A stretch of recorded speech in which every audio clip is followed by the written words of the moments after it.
கிறிஸ்துவுக்குள் பிரியமானவர்களுக்கு ஆண்டவராகிய இயேசு கிறிஸ்துவுடைய இனிய நாமத்தினாலே வாழ்த்துக்கள்.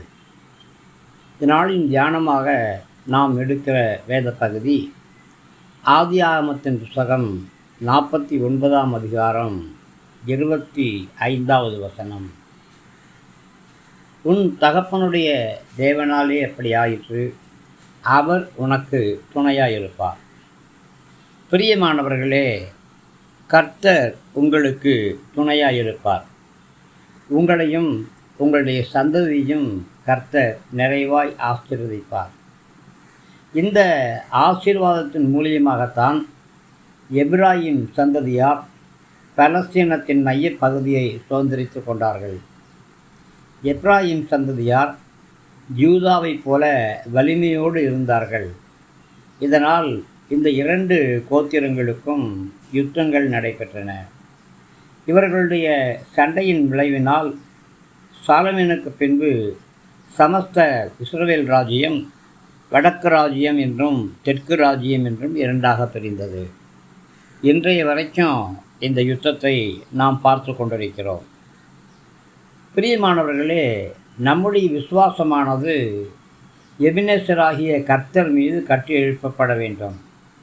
கர்த்தர் உயர வானத்திலிருந்து உண்டாகக்கூடிய ஆசீர்வாதங்களாலே நம்மை ஆசீர்வதிப்பார். கர்த்தருடைய ஆசீர்வாதத்தினாலே ஏற்ற காலங்களில் வானத்திலிருந்து மழை பெய்யும்.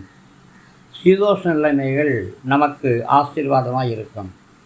ஒவ்வொரு சீதோஷ்ண காலமும் அதற்கென்று நியமிக்கப்பட்ட காலங்களில் நேர்த்தியாய் வரும். பிரியமானவர்களே, நிச்சயமாகவே வானத்திலிருந்து உங்களுக்கு ஆசீர்வாதங்கள் உண்டு. பூமியின் கீழிருந்தும் ஆழத்திலிருந்தும் உங்களுக்கு ஆசீர்வாதங்கள் உண்டு. கனிம வளங்கள், சுரங்கங்கள், நீரூற்றுக்கள், எண்ணெய் கிணறுகள் இவைகள் வழியாக யோசேப்புக்கு ஆசீர்வாதம் வந்தது. அதே போலதான் கர்த்தர் உங்களையும் ஆசீர்வதிப்பார். உங்களுக்கு என்னென்ன தேவைகளோ அவைகள் எல்லாவற்றையும் கர்த்தர் அறிந்திருக்கிறார்.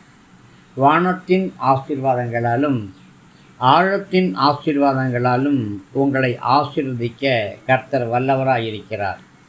மலைகள் விலகினாலும் பர்வதங்கள் நிலைபெயர்ந்து போனாலும் என் கிருபை உன்னை விட்டு விலகாமலும் என் சமாதானத்தின் உடன்படிக்கை நிலை பெயராமலும் இருக்கும் என்று உன்மேல் மனதுருவக்கூடிய கர்த்தர் சொல்கிறார் என்று ஏசாயா 54:10 சொல்லப்பட்டபடி கர்த்தர் உங்களுக்கு செய்வார். கர்த்தர் உங்களோடு கூட இருப்பாராக. ஆமென்.